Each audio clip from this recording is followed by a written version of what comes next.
And welcome back to Game Escape. Here today to do a video that I've wanted to do for quite some time, and that is kind of my thoughts and reflections on the classic battle in the 16-bit era between the Sega Genesis and the Super Nintendo.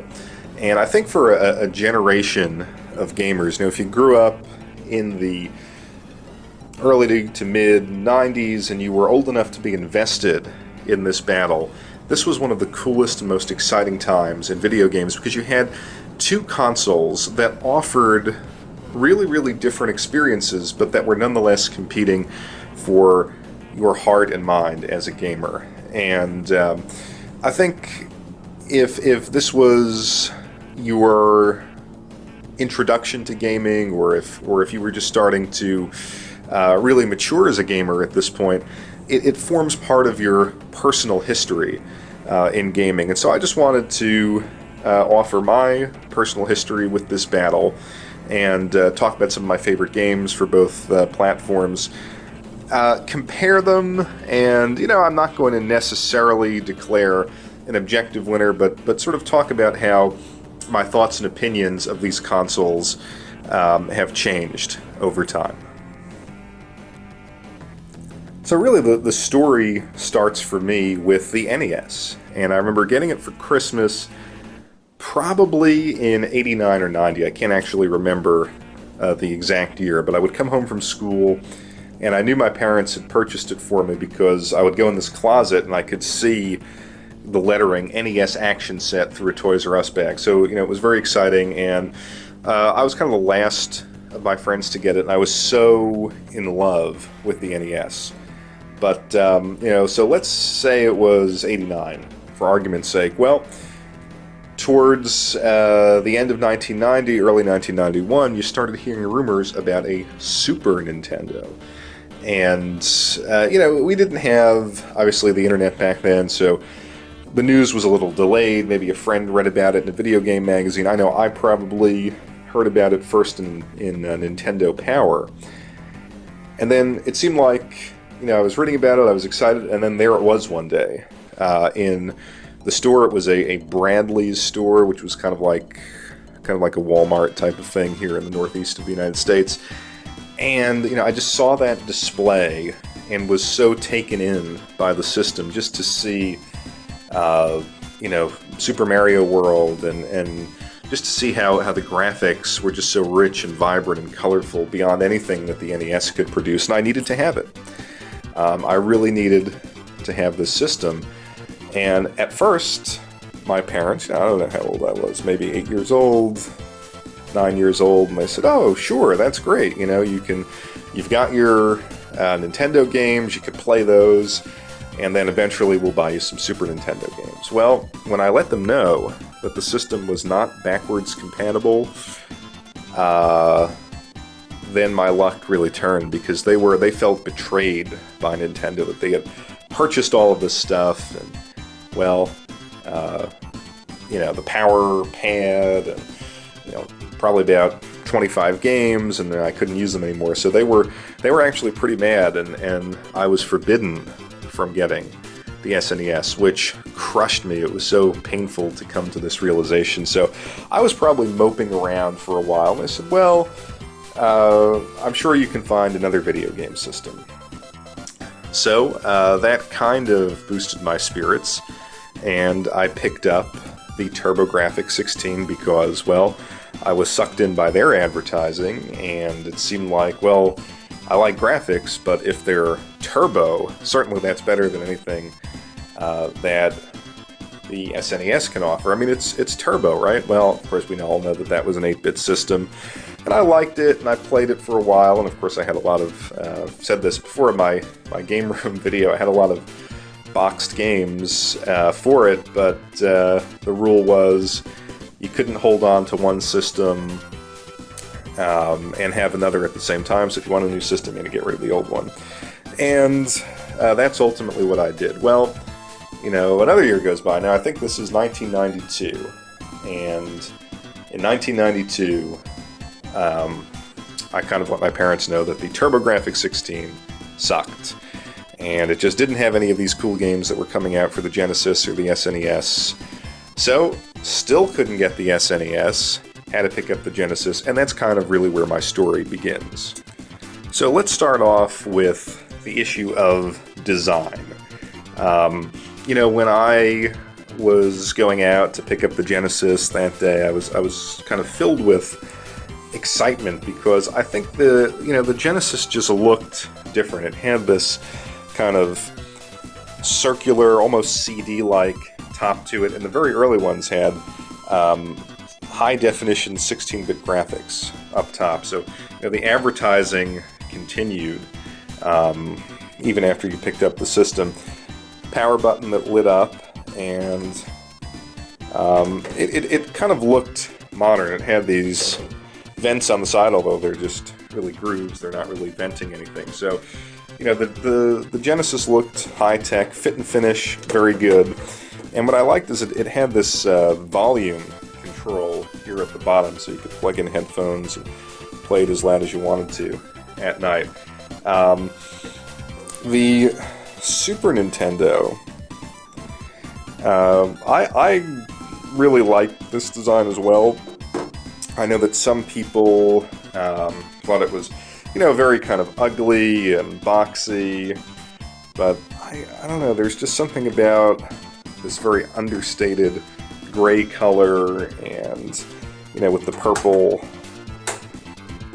sort of power and reset buttons, the eject button. It was a classy design. And I think if you sort of look at these two systems side by side, which one has stood the test of time? I think, personally, in my opinion, it is the SNES. So to me, it wins out on design. But I can't fault the Genesis. As a kid, getting this home, I was excited by this. It's fairly substantial, even today. Works perfectly, whereas the Super Nintendo is broken. So I guess, durability, at least in my case, has to go to the Genesis, but we're not talking about durability, we're just talking about overall design. Of course, they've yellowed over time, but I like this one because at least the, top down, it had that nice gray, sort of understated look to it. So now we're going to look at the issue of controllers. Which system had the better controller? We're going to start off with the Genesis controller. Now, when I got this system home and I pulled out this controller, I was really surprised. I mean, it was so big, and another number of people have made that comment that, boy, the Genesis controller struck you as big, but coming from the NES controller and the TurboGrafx-16 controller, it was the standard directional pad, 2-button controller. This just seemed so much more extreme, and I guess that's what Sega was going for, but, fit and finish on this thing is really, really good. Buttons are still incredibly responsive, and it's a pretty good D-pad. It's not a Nintendo D-pad, but, it felt good in your hands, and it kind of, it felt pretty new and innovative for the time. But then, I only was able to play the SNES in stores. I love that. Bradley's display, kept on going back to it. And then a family member actually got an SNES, and then a neighbor got one. So that's how I would experience the SNES. And if we could just compare these two controllers side by side, the SNES controller, obviously smaller. It still fit nicely in your hands. But again, that same those clean lines, that just a terrific design. And I think after a while of playing with this controller, at first it was kind of like, well, what do these buttons do? And then when you got used to it, it just felt so natural. And again, it gave you more functionality than the Genesis controller. You could play more games with this. Street Fighter, for example, when that came out, you had this gorgeous Super Nintendo controller. You know, it's a great Nintendo D-pad. Everything feels, you know, very tight, excellent fit and finish. It survived until this day. Convex and concave buttons. So slowly, you know, I realized that this one was, you know, might be the better overall choice, but I was never really totally disappointed with the Genesis.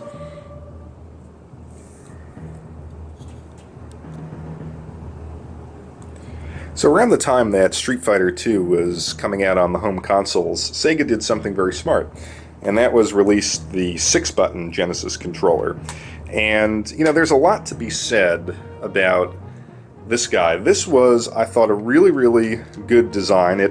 It has, I think, a really nice D-pad. It's a little bit softer, a little bit looser than the original Genesis D-pad, and it was really great for pulling off those half-circle, quarter-circle moves. Buttons are, again, very responsive.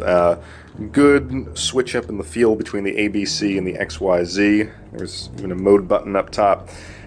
So we have this kind of strange situation now where the Sega controller, I think, was now actually a little bit better for fighting games and sports games, because you had, you know, the strong punch right here on the face of the controller as opposed to here on the top. And I always found that, like, for, you know, Ken's hurricane kicks, it's more awkward doing that to pull them off, whereas with this guy, you know, it was all right here. So I kind of, and I was into the sports games, into the fighting games. Of course, they, you know, you get a situation where they looked better on the SNES, but played better on the Genesis. So before moving on from the issue of controllers, I just wanted to bring up the Super Famicom controller, which actually, I mean, I really do enjoy the Sega 6-button controller, but there's just something about this one, even beyond the regular SNES controller, that I just love. I love the colored face buttons here. I mean, again, same clean lines, but, you know, just the 4 colored convex face buttons.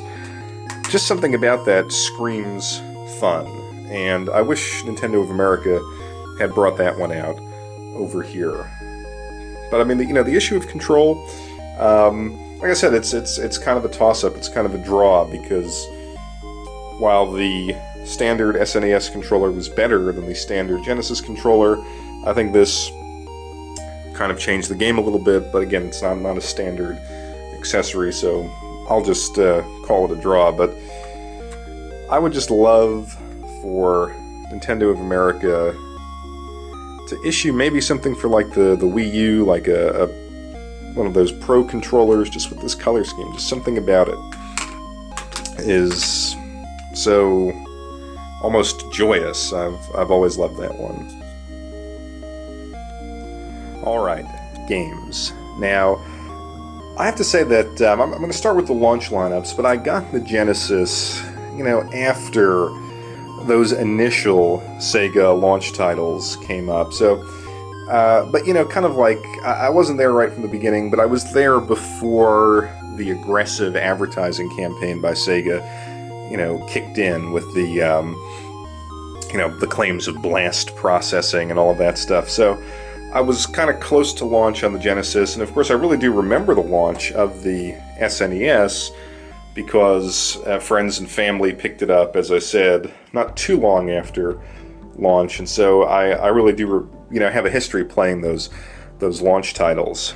And, you know, I think the draw of the Sega launch was that, you know, they had arcade games, those classic Sega arcade games that really looked better than anything we had seen up to that point. Sort of like Golden Axe, Altered Beast, and then, of course, I don't know if Moonwalker was a launch title, but that game comes off as absolutely absurd today. But somehow at the time, I kind of felt, hey, you know, this Moonwalker game, this is actually pretty cool. There's this, pop star, big time celebrity who's appearing in a game for this system. It felt somehow big and important, silly as that might sound. But when the SNES launch titles came out, wow, to see F-Zero, Pilot Wings. I did a review on Pilot Wings, talked about how much I absolutely love that game. Super Mario World. It was at that time that I think people were starting to realize, hey, wow, this SNES is a super impressive system graphically.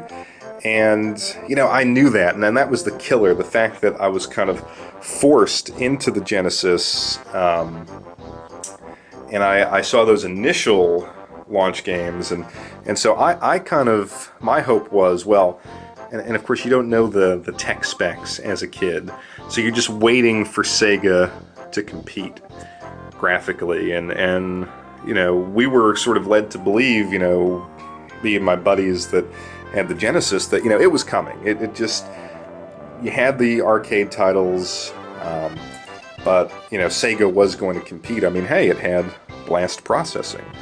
So Sonic 1 was maybe the point where we had some hope. I talked about in my top 10 video game environments video how the Sonic games in general on the Genesis kind of had this vibe that they were doing things and they were running at a speed that the Mario games could never achieve, and they just felt bolder and, I'm not going to say more polished, but it had this bold, edgy feeling to it throughout the entire history of the Sonic games on the Genesis, and I really think that kind of salvaged the system a little bit as far as platformers went. That there were so many great platformers on the SNES, but the Sonic games did feel new and different, and they were a heck of a lot of fun. And I remember Sonic 2, when that came out, I spent pretty much, I want to say, the summer of '92.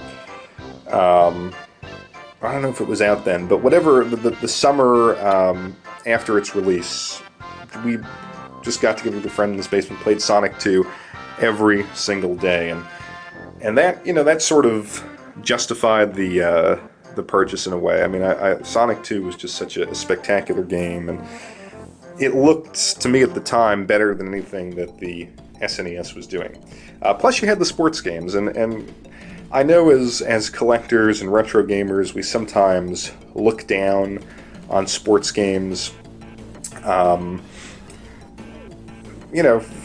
And sometimes I don't think that's fair. I think the sports genre has really, given people sort of hours of fun, and what was more natural than wanting to, replicate or duplicate the moves of your favorite athlete in a video game. So I like sports titles, and the Genesis, with that 6-button controller, when that came out, it was, to me, the ultimate sports gaming system.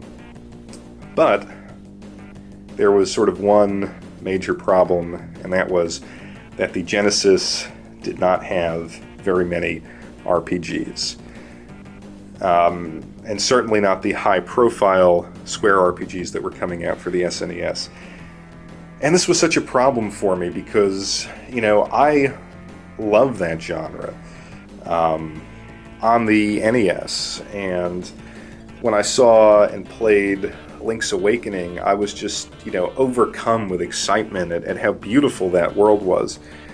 And quite frankly, the Genesis never could really produce that sort of experience. You had the Phantasy Star games, Phantasy Star 2, 3, and 4, which I haven't really played, and I knew of them back in the day, but somehow they were harder to find. Like, I don't know, I never really came across them in the store shelves. Maybe I wasn't looking for them, I don't know, but it seemed like, so many great SNES RPGs were coming out, and I was in a situation where, none of my friends kind of were into that type of game, and it maybe came off as a little childish or immature to them, so I could never really express how much I like these games. I was kind of like a closeted RPG lover who owned a system on which you couldn't really play very many RPGs, so this hurt.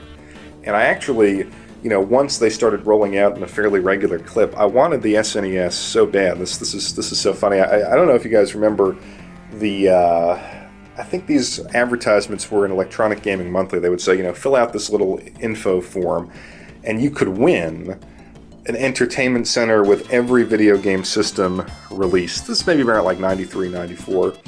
So I showed it to my parents. I'm like, I'm going to do this. I'm going to do this. And what I did was I actually sent away for like a mail order used Super Nintendo. It was like maybe $90, and back in those days you could pay with cash on delivery. So I told them, I was like, oh, well, I entered this contest. I didn't win the whole, entertainment system, but I won a Super Nintendo, and they're going to deliver it soon.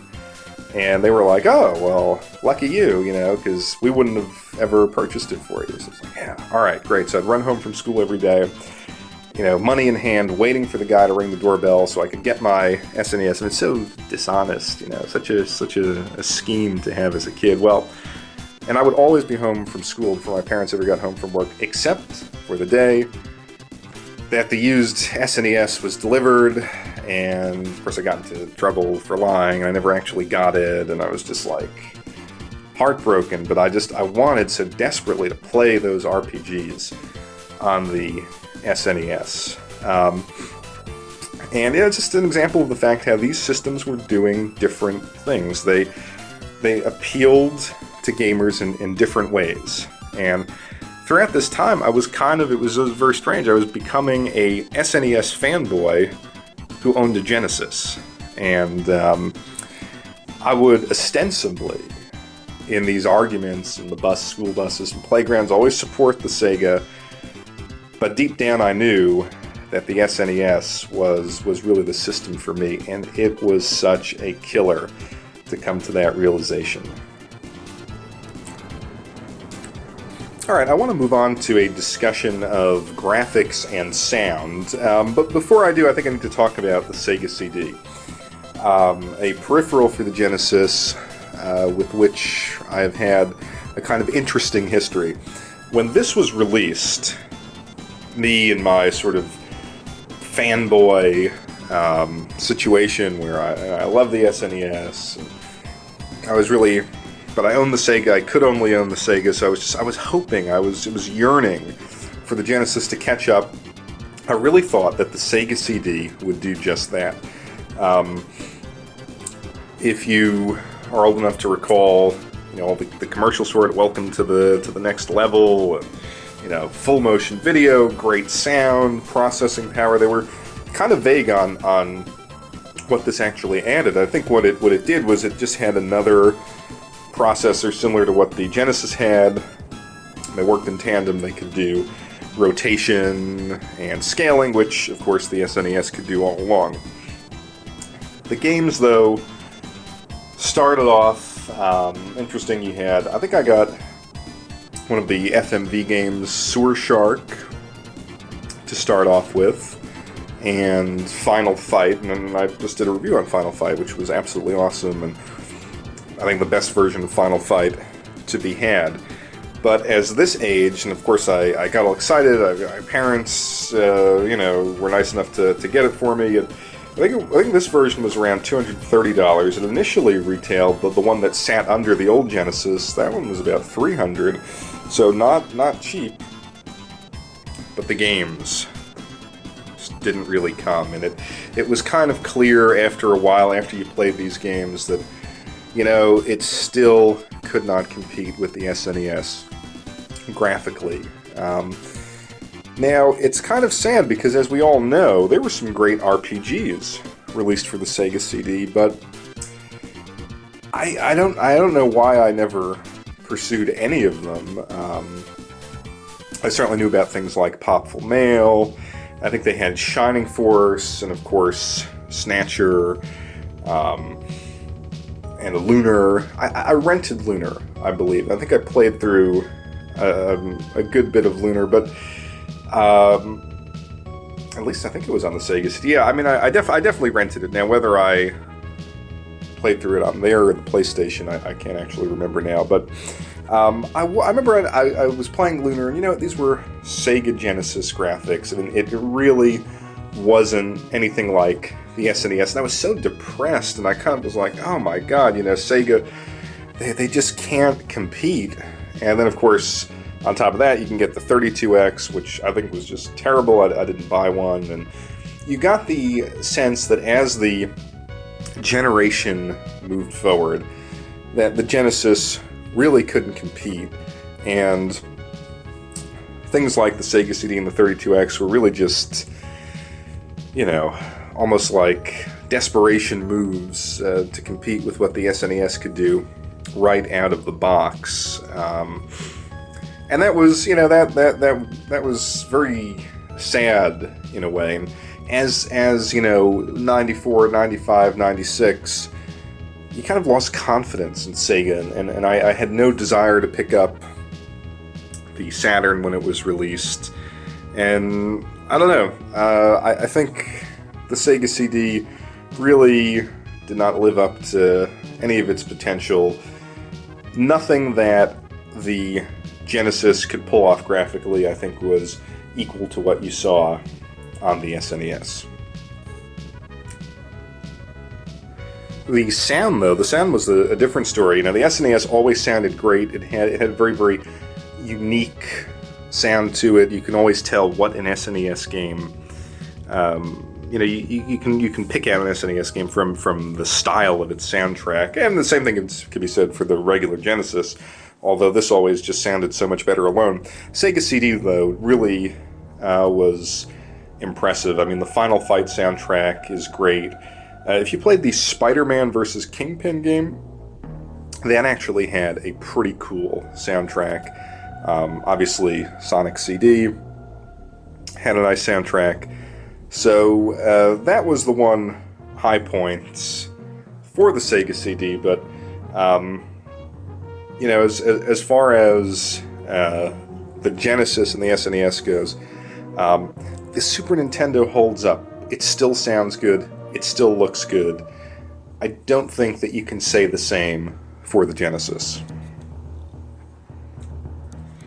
So I wanted to include a little something in this video about the Super Famicom, because now, as a retro game collector and a real enthusiast for the SNES, of course, obviously I was always an enthusiast, but now, you know, that I can actually collect for it without any kind of hindrances, I think the Super Famicom is really the way to go in SNES collecting, because not only do you have all of the great games that, you know, we grew up with here in the States, there are just so many wonderful import titles to discover for this system that are completely playable by non-Japanese speakers, and it just takes the variety of games that you can enjoy on this platform, you know, to a whole new level. It's just absolutely tremendous. And how do you play games for it? Well,